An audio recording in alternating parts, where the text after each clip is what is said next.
Hello, thanks for joining us on Aso Briefing today. I am Joy Annie. Let's begin with the headlines.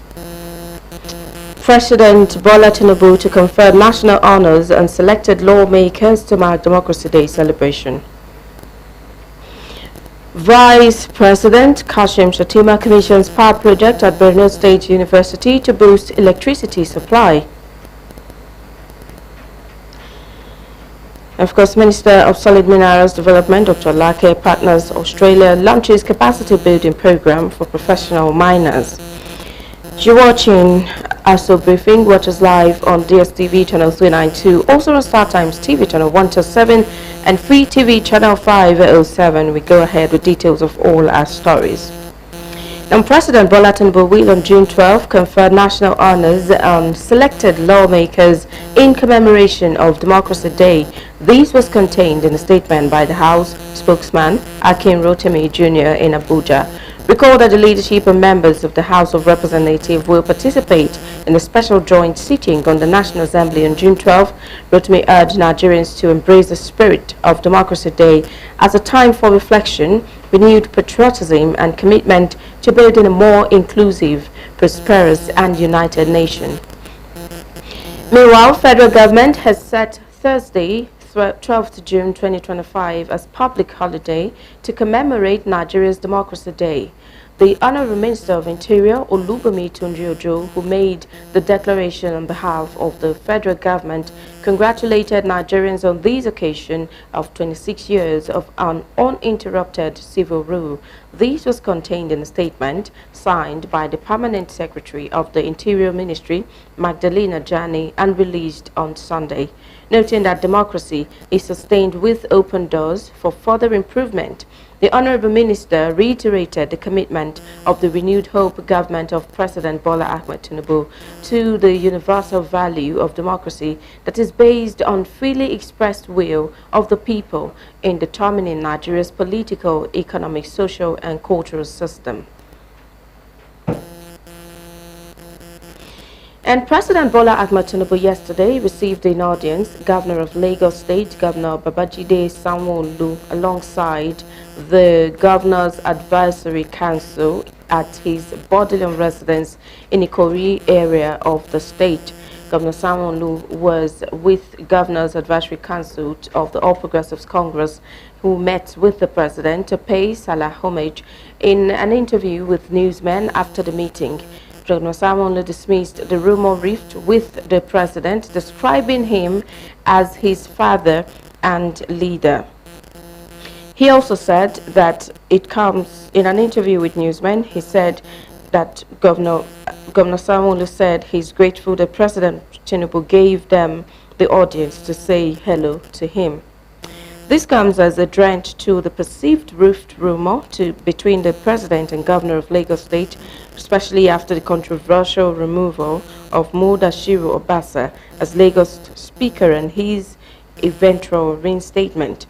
Among some of the dignitaries who visited President Tinubu in Lagos include the Oni of Ife, Oba Adeyeye Gomusi, the Laka of Egbaland, Oba Remu Gbadebo, former presidential aspirant Tunde Bakare, suspended governor Similanaye Fubara of River State, Osun State Governor Ademola Adeleke, and billionaire philanthropist Bill Gates, amongst others.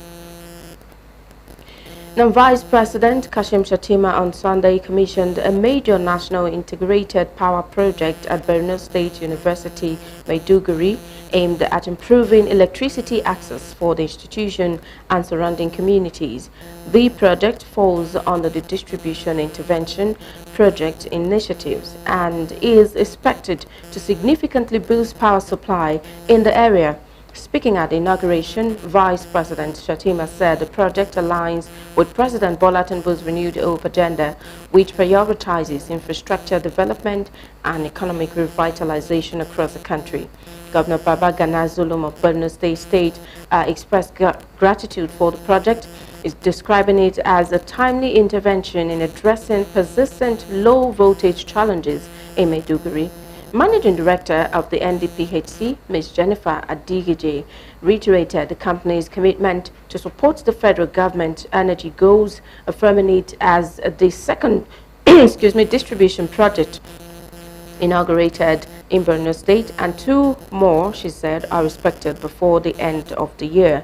She added that the power infrastructure was executed by the Niger Delta Power Holding Company Limited, which includes a 1.1 by 7.5 MVA for the 3 of 11 kV injection substation, a 3-kilometer 33 kV line, a 2.5 kilometer of 11 kV line, a 2.5 km of low tension line, and 3 500 kVA distribution transformers.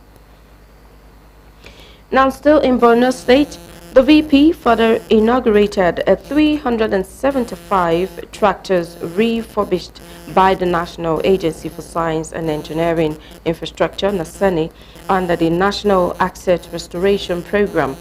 The program, launched in Maiduguri, Borno on Sunday, is an initiative of NASENI aimed at boosting mechanized agriculture and enhancing food security in fulfillment of President Bola Tinubu's renewed hope agenda of reviving broken down or non-functional tractors.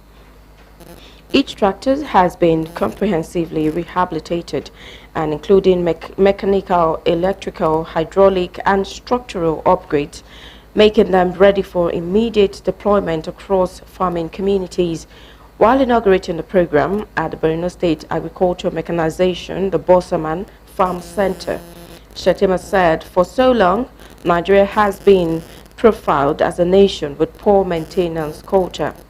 According to him, it is a powerful shift in how they think about value, sustainability, and innovation, saying that he believes that this is what was promised the nation. Well, he also revealed that available data shows that Nigeria currently holds over 26,000 units of broken down but serviceable heavy-duty equipment and nearly 500,000 component scraps that can be restored or repurposed. He also noted that the Asset Restoration Program fits squarely within the broader vision of President Tinubu administration to build a productive, self-reliant and diversified economy. Earlier, Governor of the state noted that Nigeria required a minimum of 750,000 functional tractors to meet its agricultural needs. The governor, however, said less than 10% of that number is currently operational across the country.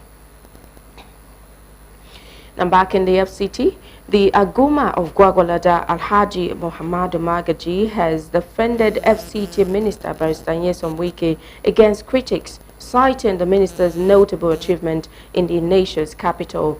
The traditional monarch made this statement after the Aguma's second Salah Doba, part of the Eid al-Kabir celebration. Respondent Abdullahi Mukhtar completes the story. The Aguma rode on horseback from the palace through Kasuandere to Demonstration Road, terminating at Nepa Field, where traditional title holders, district heads, village heads, and other tribes paid homage to him. He thanked God for the Eid al-Kabir celebration and appreciated residents for maintaining peace in the area. Alhaji Muhammadu Magaji commended Minister Wike for the road projects in Gwagwalada, stating that the area has never seen such development. Thank the Federal Minister of FCT for being make Gwagwalada as a small London today. Because about this issue, and let's say over 15 years ago, we are battling to get a good road. There are so many means again, we never get this job done. But through the Minister of Federal Capital, Mr. Uke, less than 1 month, you need to come and see Gwagwalada today. So she said thank you, Honorable Minister, for done this work for us. The traditional monarch challenged critics of the FCT minister to acknowledge the tangible projects executed by the minister. Nobody can challenge even what you must suppose. If you spend any amount, it's practically in the ground. So as minister, I worked contract more than 10 years. Nothing was done. But in a few months, alhamdulillah, Mr. Project did it for us. So thank you very much. And also say my community that we should put here together to move forward. Maintaining peace is very important. The district head of Kasanki, Alhaji Abdullahi Mohammed, and other residents spoke about the significance of the Salah Doba, appreciating the Aguma's effort in promoting peace and unity. We have really tried to showcase the culture of Gwagwalada chiefdom, and as well as coming together in our mass to promote the culture and as well as supporting the Aguma of Gwagwalada and Alhaji Muhammadu Makar. Let me appreciate the effort of the organizers and the sons of Almighty for give them the strength and the wisdom to make this gathering a reality.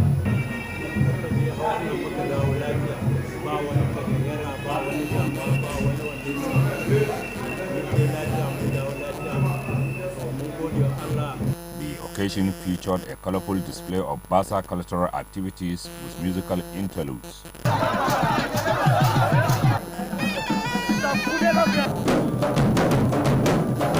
A special prayer was offered by the Chief Imam of Gwagwalada, Malam Muhammad Tukur Zaria, for the country and its leaders. Abdullahi Mukhtar, Aso Television News.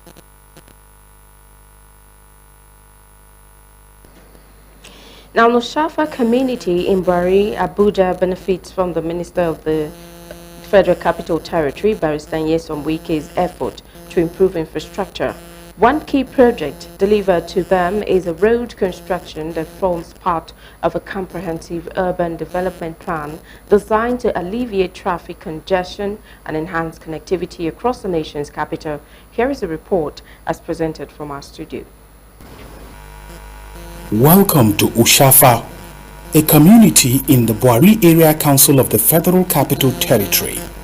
For years, this community has struggled with poor access roads, limiting growth and development. There wasn't road that's going to go bike from Road Junction to take you inside. But due to the character, the behavior of the villagers, honestly, that's what you need to still. But change is on the horizon. The FCT Minister, Barrister Nyesom Wike, flagged off the reconstruction of the access road on October 28, 2024. The procurement of this road started before we came into office, and it was stalled. And so we started over for the procurement process. Initially, I was skeptical because my experience in government, sometimes roads are awarded, you don't know where the roads are. All you see is fine for you to approve for payment. And that's one of the reasons why I said it is necessary we must go and flag out some of these roads so I will see where these roads are. Not that there are roads. Abdulval Limited, a leading indigenous construction company, is spearheading this project. Please, drive safe. Safe. Please, issue of rushing, accident, we don't want it. Some vehicles we saw outside is high speed. Please, you obey the rules and instructions. The road expansion project in Ushafa is a proof to the FCT Minister's commitment to development on one hand and Abdulval Limited's expertise in international road construction and completion in record time. The road to development is always paved with hope, progress, and partnership. actual service, the Honorable Minister, since we came on board, we are no lack of fund, we are not having problems, we are not having any challenges. In actual service, whatever we need, he gives us, and he gives us before we ask. Abdul Val Limited has proven that it is a worthy partner of the FCT administration under the capable and able leadership of Barrister Ezenwonye Somwiki in bringing to life the renewed hope agenda of President Bola Ahmed Tinubu.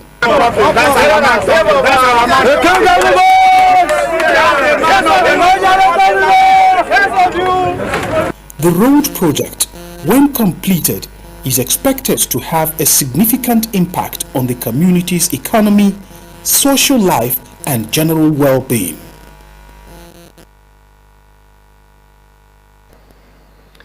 You're watching Aso Briefing. Watch us live on DSTV channel 392, also on StarTimes TV channel 127 and Free TV channel 507. Still ahead on news business. To stay with us. We were warned about this marriage. Because we did not listen, the young maiden is dead. Nana, come here. Hi. Why do you speak so freely with a stranger from Ajan? We were just talking about offering Odigija a seat on the council. The gods be praised. He has 2 wives. So why are you making it look like it is a big deal?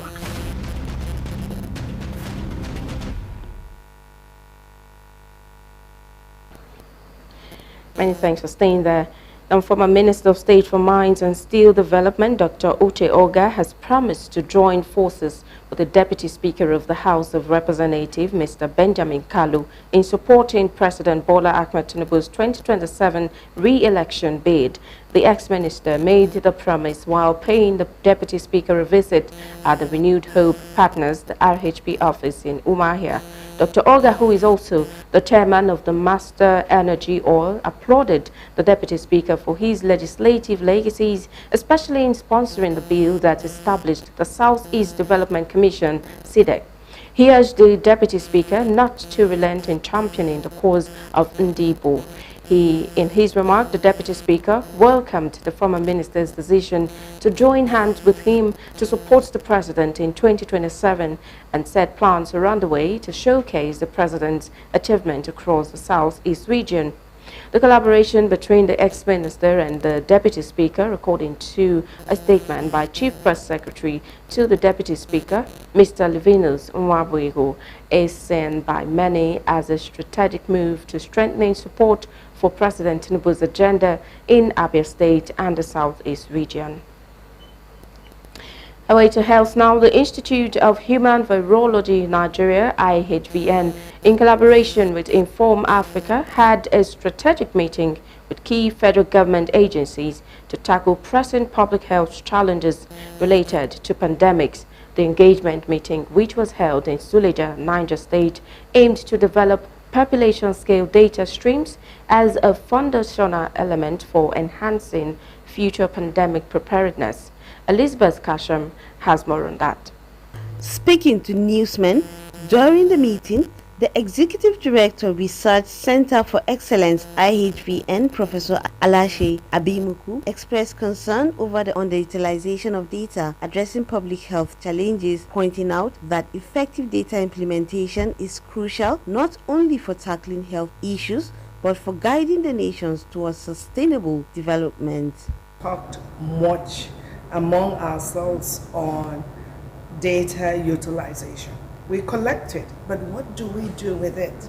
So because we don't pay attention to utilizing it, the data continues to be of poor quality. If you're using the data and you're analyzing it and say, okay, what is it telling me about malaria?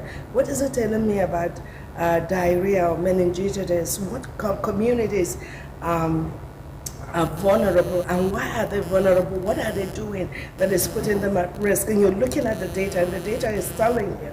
Then we will put in more effort in getting clean data and in utilizing it. The meeting highlighted innovative tools developed by Inform Africa to enhance pandemic preparedness and improve responses to public health emergencies across the continent, with full representative from key government stakeholders. So we support the initiative of the Inform Africa, and we are also working collaboratively with other stakeholders to make sure that everything that has to do with research, and that we don't wait until it happens. We are prepared, we are proactive. Yeah, that's what NACA is doing. My DG is happy to be part of this very important meeting. Having that he is one of the key stakeholders in this meeting in terms of the governance structure. He is interested to see how we can do and make this type program better. The Inform Africa project has leveraged existing data from Nigeria and South Africa to develop predictive models, while also training selected personnel from government agencies to utilize and visualize their data set using review and place resilience index platforms. Federal government agencies represented at the meeting included the Nigerian Center for Disease Control (NCDC), National Emergency Management Agency (NEMA), National Agency for Control of AIDS (NACA), National Primary Healthcare Development Agency, and the Federal Ministry of Health and Social Welfare, among others. Elizabeth Kasham, Aso Television News. Let's now turn our attention to Lagos State again, where the National Drug Law Enforcement Agency, the NDLEA, said it has intercepted 66 parcels of loud, a strong strain of cannabis packaged as green tea by its operatives at the import shed of the Murtala Muhammad International Airport, Ikeja, Lagos. Statement from Director of Media and Advocacy of the agency, Femi Babafemi, said the seizure made on the 5th of June 2025 was based on credible intelligence received ahead of the arrival of the consignment at the cargo wing of the airport on the 11th of May 2025. The statement explained that the NDLEA had watch-listed the shipment and sustained surveillance around it for over 3 weeks before inviting other stakeholders for a joint examination last Thursday, where it was discovered that the loud consignment weighing 62.20 kg was concealed inside wraps of green tea that came from Thailand via United Arab Emirates on an Emirate airline flight. The NDLEA had watch-listed the shipment and, of course, sustained surveillance around it for over 3 weeks. The loud consignment, also weighing 62.20 kg, was concealed inside the wraps of the green tea, which came from Thailand via UAE. The statement also added that in another operation in Lagos, NDLEA operatives on the 2nd of June intercepted a consignment of 1,665 kg skunk, a strain of cannabis, along Lekki-Ajah Expressway, and arrested 2 suspects, Gidado Abdurazak Ayinde and Obanla Oluwafemi.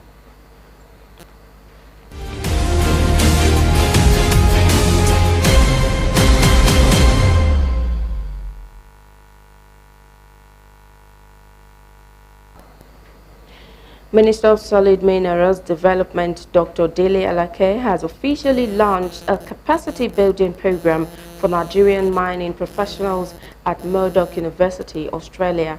The initiative, an outcome of the Nigerian-Australia collaboration supported by the Commonwealth Government, aimed to address skill gaps in Nigeria's mining sector while strengthening bilateral relations. The program follows a bilateral agreement reached at the 2023 African Down Under ADU conference in Perth, where Dr. Alake partnered with the government of Western Australia through its Ministry of Mines and Petroleum and Murdoch University to facilitate technical training for Nigerian professionals.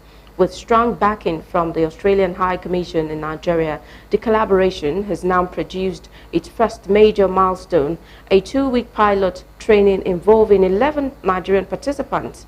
The training covers topics such as extractive metallurgy, sustainable geochemistry, and mineral science research.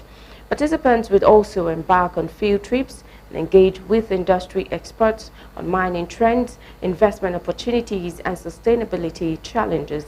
Speaking at the launch, Dr. Olake described the program as a revitalization and realization of a vision conceived less than 2 years ago.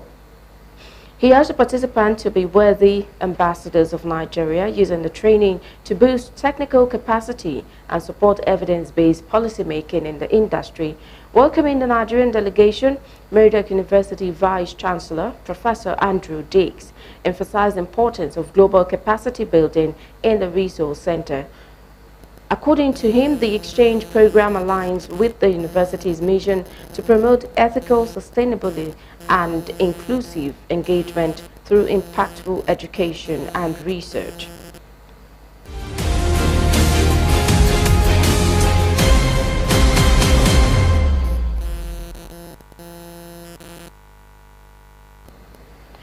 Meanwhile, Portugal beats long-term rivals Spain 5-3 on penalties to clinch their second UEFA Champions Nations League title. Portugal twice went behind in regulation time, but twice fought back to level the scores. Cristiano Ronaldo scored the second equalizer before being stopped off with cramps in extra time. This was Portugal's manager Roberto Martinez's first international trophy. The brilliant Nuno Mendes leveled things up 5 minutes later. Mikel Oyarzabal, Spain's goal scorer in the Euro 2024 final and the 2023 Nations League final, put La Roja back in front just before the break. Cristiano Ronaldo, quiet as he has been before scoring the winner against Germany in the semis, equalized with 61 minutes gone, adjusting quite quickly after a Mendes cross was deflected into the air. Masculine past Mark Kurela and following the dropping ball home. Meanwhile, Spain may have been confident when the match went to extra time, having won on penalties in 2023, but Portugal were faultless, Neves stepping up and converting to send his teammate, including a hobbled Ronaldo, streaming onto the pitch. That's where we end the Aso Briefing today. Many thanks for watching. I am Joy Annie. Have a good afternoon.